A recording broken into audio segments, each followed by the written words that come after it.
Today's conversation has compelled us to ask, are we preparing our learners for the world they will inherit, or the world we are still comfortable with? Do our students know how to create, collaborate, question, and take responsibility in the digital space? And as teaching and learning practitioners, are we equipping them with the intelligence, ethics, skills, and global awareness that the future demands? This is why we now have what we are calling the Great Debate. Are we future ready? For this, we have taken up a very interesting pattern. And for this, I would like to invite to the stage our first discussant, Professor Dr. Yasir Ayaz, Chairman and Central Project Director, National Central for Artificial Intelligence, a pioneer in Pakistan's AI ecosystem, a global researcher, and a national leader shaping the country's technological future. His work sits at the intersection of machine intelligence, human capability, and national progress. And for the opposing side, we have discussant 2. May I please have the pleasure of inviting Mr. Parvez Abbasi onto the stage, Founder Adventures, Executive Coach and Leadership Development, a strategist and leadership architect who has spent his career building human capacity for a world shaped for rapid disruption and technological acceleration. And to moderate this debate, may I please have the pleasure of inviting our very own founder and CEO of the Millennium Education Group, Dr. Faisal Mushtaq, a national education reformer, visionary institution builder, and one of Pakistan's most influential thought leaders. Dr. Faisal Mushtaq, please take the stage. Thank you so much. Professor Dr. Yasir Ayaz, thank you so much. Parvez Abbasi Saab, thank you so much. The topic here is very clear. Are we future ready or are we not future ready? So this is a great debate, and we would like Professor Dr. Yasir Ayaz as the chairman of the Artificial Intelligence Department, and he would take up the possible position that we are more ready than we think.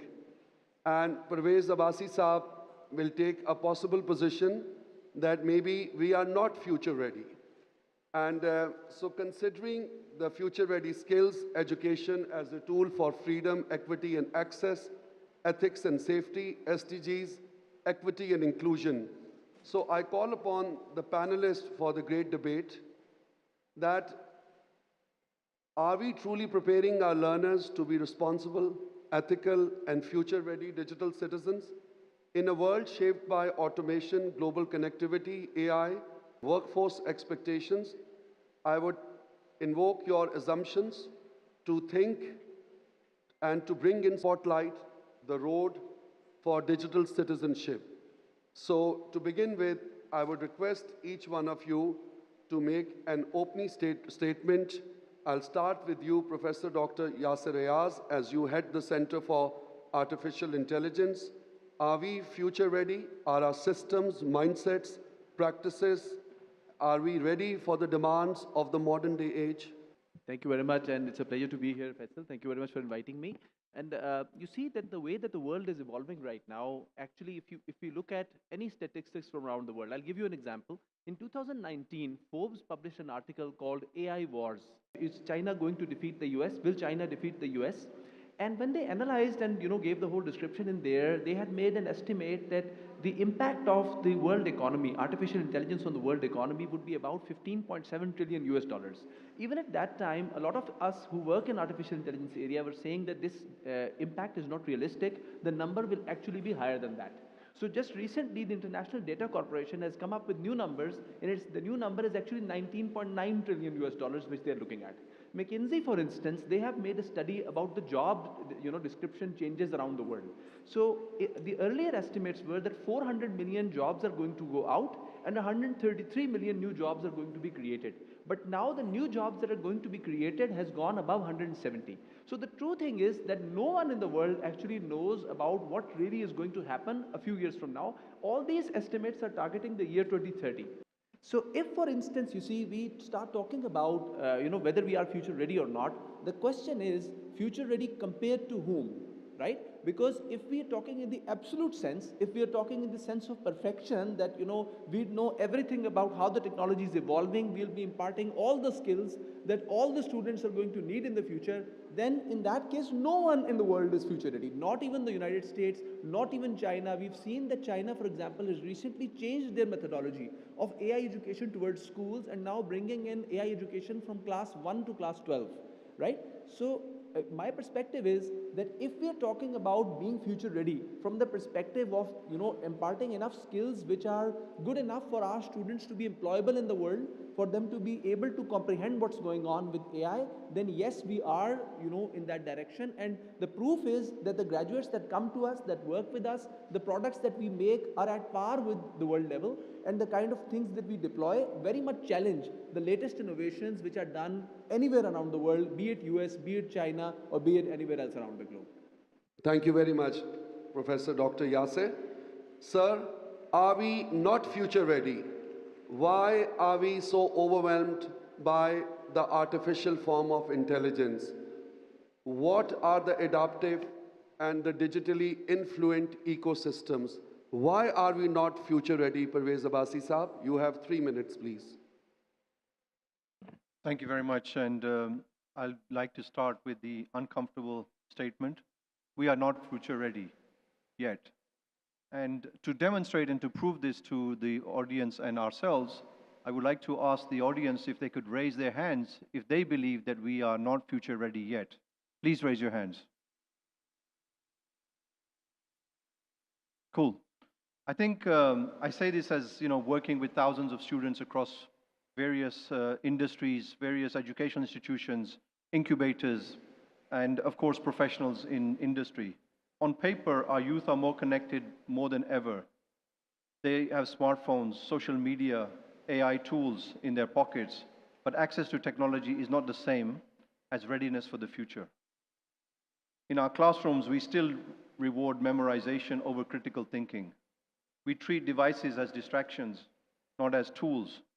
We have not systematically taught students how to verify information, protect their data. We have not asked them how they could behave ethically online. We have not taught them the use of digital tools to create value, not just to consume content. So yes, our young are online, but are they ethical, informed, and employable digital citizens? At this moment, I beg to state that we are not future ready. I see three major big gaps. Skills gap. Our school systems are still content heavily on skills and skills light. We do not prioritize digital literacy or AI in any serious way during our education system. There is an ethics gap. We have not built strong culture of digital ethics, respect, empathy, intellectual honesty. Cheating with AI, plagiarism, misinformation, these are treated as shortcuts, not as serious ethical failures. An equity gap. Digital divides remain huge. A child in an elite school in Islamabad, a child in a government school in rural areas live different universes, different lives. They are totally and technically disoriented from one another. Until we address these three gaps, future ready remains a slogan, not a reality. So my position is simple. Our young people have immense potential, but our systems, mindsets, and practices are not preparing them for the kind of digital citizenship that the SDGs 4, 8, 9, 10, and 16 actually imagine. We are not future ready, but we can be if we are honest about where we stand today. Thank you. Thank you very much, Parvez Abbasi Saab. So now it's the round for direct exchange, and it starts with you, Professor Dr. Ayaz. And we have a device, it's called a Chromebook. We have a bag. We have a platform called Google, but then we don't have internet. And if we have internet in Islamabad, we don't have it in Sargodha. If we have access to internet in Sargodha, we may not have it in Mardan. And so there's a lot of inequality in terms of digital equity and access. So when you say, Dr. Ayaz, that we are future ready, how are we future ready? What is the truth about future readiness? My 2 cents, there is no denying the fact that indeed there are deprivations, and indeed in a lot of underprivileged areas, there are not access to technology, internet to access is not there. But you see, majority of the world that we look at right now is more like us compared to, more like America or more like China. I'll start with a practical example. If I want to prove to you how this actually helps us to become better future ready, I'll give you a practical example. For instance, my center, we did one of the projects for integrating and applying a safe city system, which we have applied in the city of Lahore, in the city of Kasur, in the city of Kala Shakaku, in the city of Mardan, where it is practically working, doing face recognition, vehicle recognition, and a number of other things that it is recognizing. Earlier, this technology was being bought from abroad. And those technologies had glaring, issues. For example, that, in our countries, many times vehicles on the road are non-standard vehicles, like Chingchi rickshaw, for example. Many times things on the road are like animal carts, for instance. And you see, while we might think that, look, in a perfect traffic system, this kind of thing should not be on the road, the fact of the matter is that majority of the world is not perfect. So my question is that, are the systems being developed in the US or in China, are they future ready? Because they are not able to cater for the needs of the majority of the world right now. The system that we developed actually catered for all those requirements, and because we were living in the realistic aspect of the world which exists around the world right now, you see, majority of the world has the same. If you go to Thailand, you'll see tuk-tuks, you'll see a lot of, some animal things also moving around. You go to Africa, you'll find same situation. You go to Saudi Arabia, you'll find camels walking on the side of the road. Anytime they can intervene and come on the road as well. So, in my opinion, being future ready does not mean trying to replicate a Western environment and, becoming just like them. There is actually a stage for every country, and every country is in the global village making its own contribution in some form or the other. To be future ready, we have to fit in the chain, the ecosystem, where we must have our part playing somewhere. We don't have to replace America or replace China or replace somebody else. We have to find our own place in the world, and that is our own future for which we have to be ready. And the same way that we have seen China overtake the US, the way that they have progressed, and their path was different from the path that the US took. I think that we are also, headed in that direction. But and sir, with all due respect, sir, China chose its own path, and yet we follow the Western path. So therefore, we will always be laggards. While I agree with you that some segments of our youth, especially those in the urban areas, well-resourced environments, are incredibly adaptive and entrepreneurial.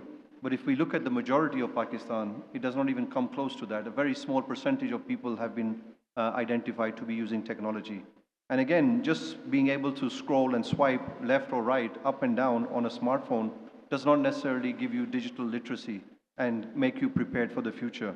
Digital citizenship, our government is not even very supportive of that. We have no lake where we can resource and accumulate all of the data and use that. Regulators and governments and policies sit in isolation, in their own independent isolation, not providing any kind of support. If we wanted to be future ready, we need to have our own language, we need to have our own future. We cannot just continue to follow those.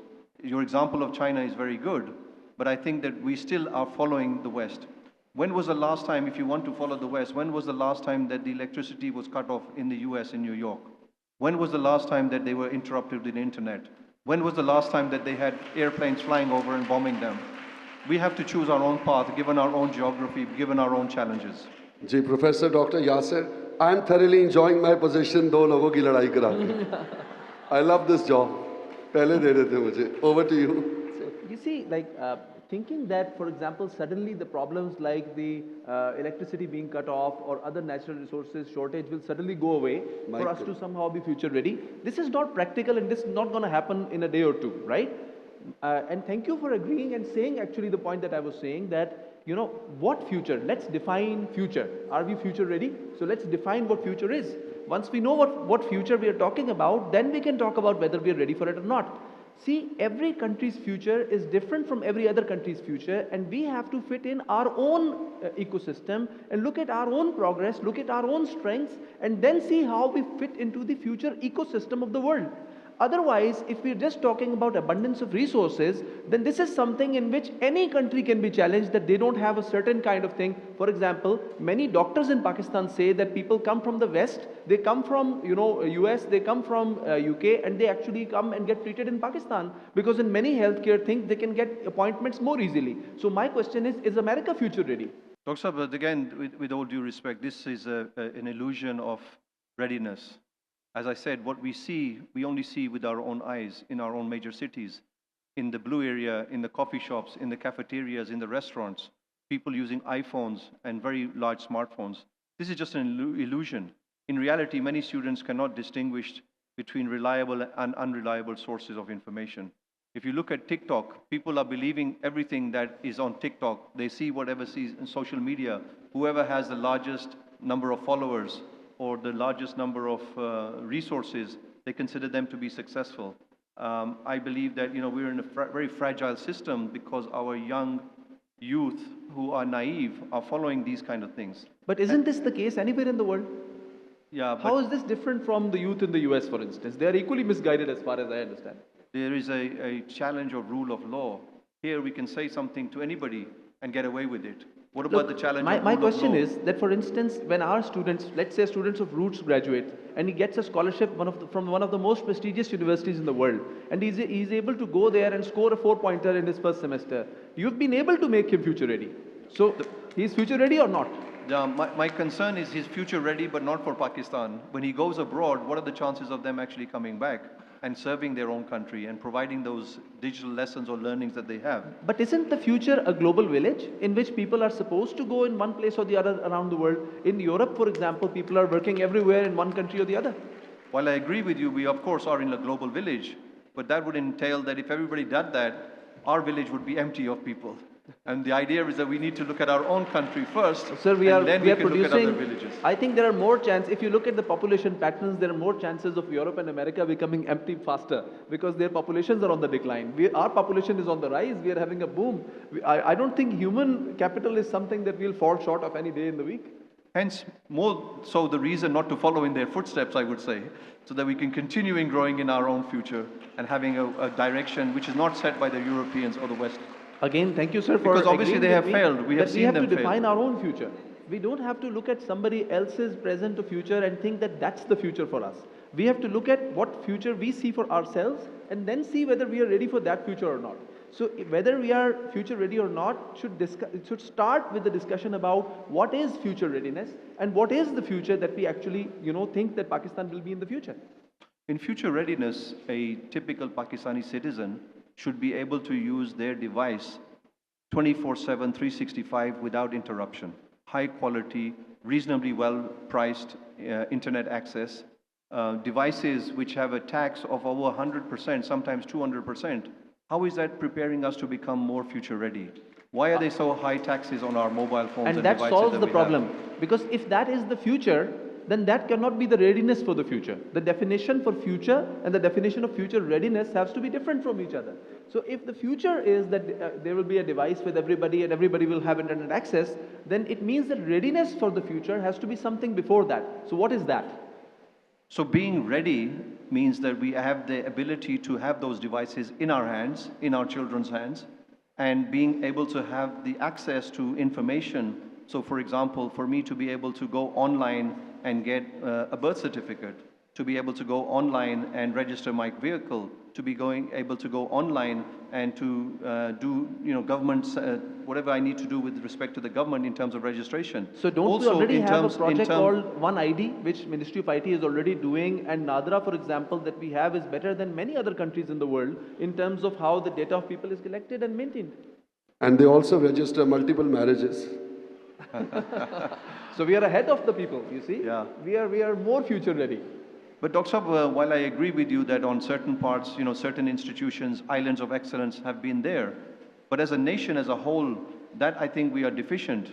And if I may ask you, even if we are successful in certain areas, what about the 25 million young children who don't have access to school in Pakistan? Yeah. How will they be future ready? What about the ecosystem? What about the ecosystem? In the future that we head to, we hope that all of these students will have access to education, and many visionary leaders like Faisal Saab yourself are working in that direction to bring access of education for everybody. But you see, that is the future. So if we talk about future readiness, tell me, like, is most of the world not similar to us? Like, for example, if you look at Africa, for instance, if you look at a number of other countries like in South America or in, Southeast Asia, many of them have similar problems like us. It is our own future that we must define, and in that future, are we ready, to go into that direction for that future? If we are defining future as perfection only, then that definition will never be, we'll never be able to arrive at a comprehensive definition that this perfection is something that we have to be right now. So do you Even agree, Dr. 20 Saab, years that we from are now, not we future feel like ready? we're Is not that your future premise? ready. No, I'm saying that our definition of future has to be about our future. In which direction do we want to improve? What do we want to see the world like? You said that we No, want but he people- asked you a simple question. Are we future ready or not? Well, that's what I'm supposed to say, that we are future ready. That's So, my Dr. position Saab, as a again, discussant. with all due respect, with Pakistan, you mentioned the population. We have a growth population of approximately 2% annually, which translates to about 4.5 million babies being born in Pakistan every single year. And that That's a results plus, in actually. more and more resources requirements. How are we going to actually be future ready with so much growth rate, But population is also Population a dividend. growth rate. In Europe, Let me there is ask no you a question. population. diminishing resources? Let's ask a question about this, that the countries in which the birth rate is declining and their nations are going to vanish after some year, are they better future ready? They don't have a future. How Yeah. are they future ready? So And- at least we but have... that's Europe not a is an good example example. to follow, though, Europe Dr. is an Europe example. is an example, Japan is an example. Germany is an Germany example. is an example, yeah. But my premise is that they are not good examples for us to follow. If they are going to be extinct in the next 20, 30, 40, 50 years, why would we want to follow them and end up with the same problems? What I'm saying is that all the metrics around the world are talking about Pakistan's economy going up. And all the numbers are indicating that we're becoming, all our region is progressing. We'd have to be really, really lame to not progress in this So, if I may interrupt, they used to say 100 years ago that technology shall replace the teacher. It's 2025, one quarter gone, 21st century, technology has not replaced them. So what is the truth? You are the chairman of the Center for Artificial Intelligence, and you are the Pakistan's champion and premier institution on incubation. Why don't you tell us the truth? Why are they not being replaced by technologists or by robots? Why are we sitting here on a Saturday evening? So, you see, artificial intelligence is not supposed to replace anybody, actually. I'll just give you one example. For instance, I'm wearing a smartwatch today. So this smartwatch, for example, notes a lot of information about my health. For example, when I'm running or when I'm walking, how my heart rate varies, or when I'm sleeping, what happens to, the phases of sleep that I go into. This enables the doctor to make better decision making by making things more data driven. Future But Dr. is more Saab, how many, data-driven, how many, how many hospitals and how many doctors and how many ambulances have access to that kind of technology in Pakistan? If you Not forgive me just for in saying this, Pakistan, around the world, earlier people know today we had one of the attendees who had a heart challenge. They fainted, by the way, and as a result of that, there was the humans that took them out to the hospital, but they had no technology associated. The ambulance had no technology inside it.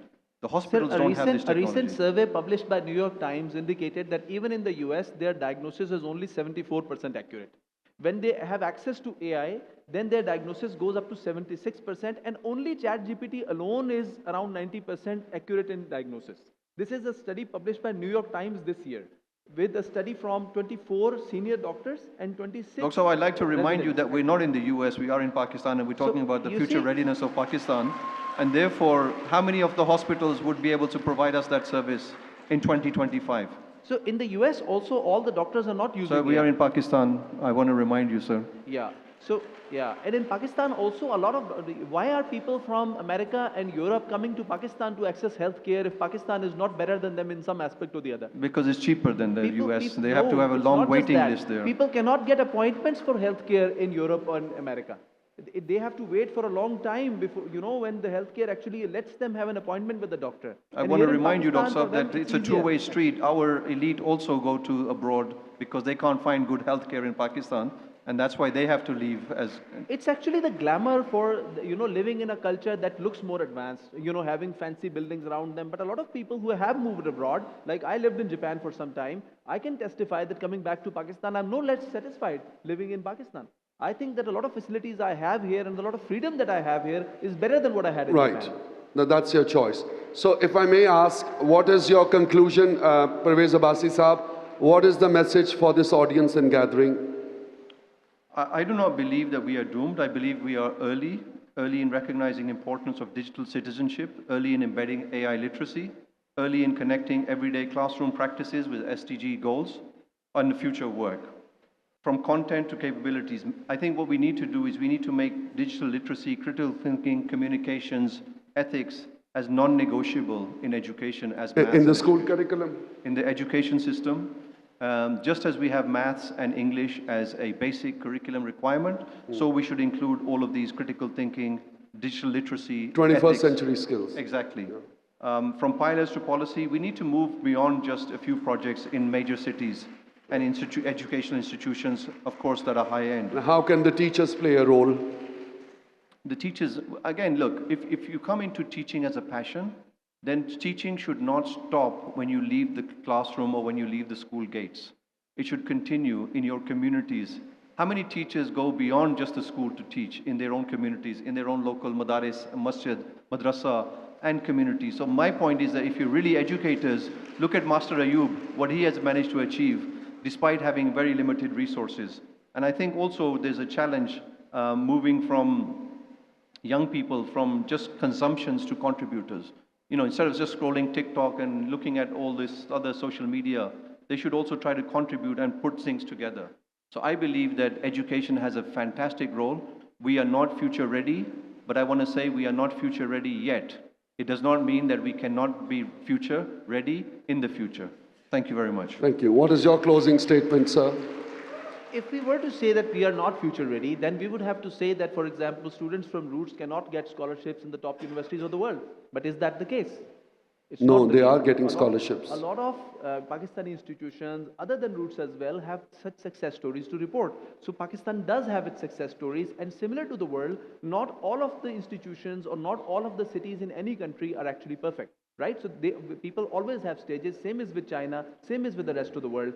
And here's the thing that I want to talk about, that if we are actually talking about future readiness, in terms of education, you see, AI is changing the way that the world is viewed and the way that the technology is every couple of years. So people who graduated with a computer science degree 2 years ago no longer know what the recent technology is right now, and they need to reskill. They need to take new courses again.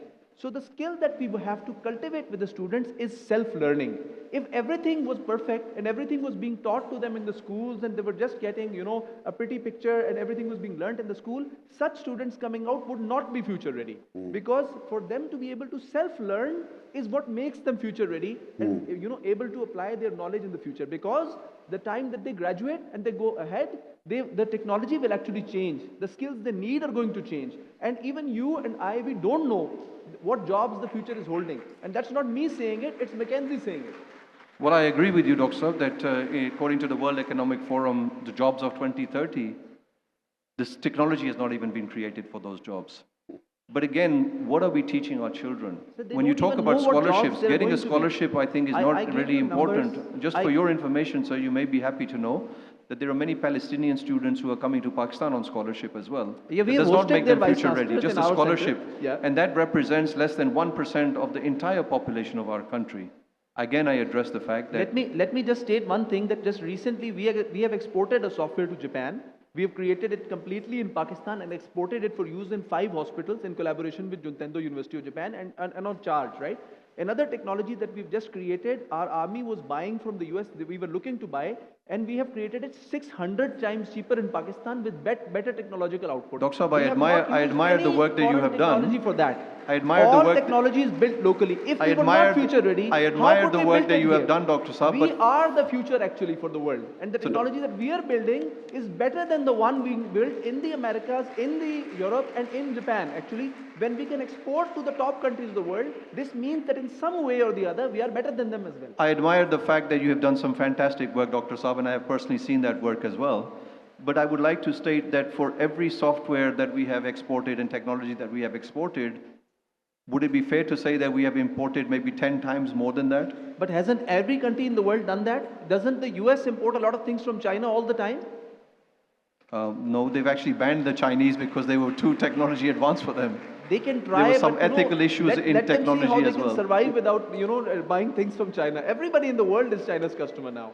China ethical issues on technology were the reason that Huawei and various other companies were banned. But it's in because America. when we say the world and when we come about ethics, let's talk about ethics, for example. AI ethics, when the United Nations actually made the ethics guidelines, the standard setting instrument from the world, I was representing Pakistan in the South Asian level and also in Pakistan. So at the first stage, they made a group of 20 people who actually sat down together and started discussing. They didn't even have representation from the developing world except for one person. So when we start talking about the world, for instance, and we just get people together from a couple of advanced countries, the standards that we make are not the standards for the world. Actually, they are just the standard for the developed world, right? With all due respect, sir, with the United Nations, I think they've lost a lot of credibility over the last year or so, specifically with regards to their position on Palestine. And But also the fact, also the fact that it is not geographically or population-wise dependent. We're a small country which has a minority, can veto the powers and decisions of major This kind constitutions. of sums it up. We are not satisfied this is not a with good anything examples and that we should anything be in the referring world. to. We are not satisfied with the United Nations. So our essence, in essence, what we are saying is probably the world is not ready for, for the future. And maybe the world has a problem, when it comes to the future. Well, thank you very much, Professor Dr. Yasser Ayaz, and the chairman of the Center of Artificial Intelligence and Robotics. Thank you. You're doing some amazing work in Pakistan. Pakistan is proud of you. And recently, you were conferred the highest national civil award. We are very proud of you, Professor Doctor. Thank you so much, Parvez Abbasi Saab, the work that you have done for Pakistan in terms of incubation, empowerment. Ladies and gentlemen, please give a huge round of applause to Parvez Abbasi Saab. A huge round of applause to Professor Dr. Yasser Ayaz Saab. Thank you both very much. And may I please present you the institutional memento. Thank you. Professor Dr. Yasser Ayaz, Chairman and Central Project Director, National Center for Artificial Intelligence. And Mr. Parvez Abbasi, Founder Adventures, an executive coaching and leadership development expert. Thank you so much. It was one of the most intriguing, great debates that we've listened to. Thank you very much.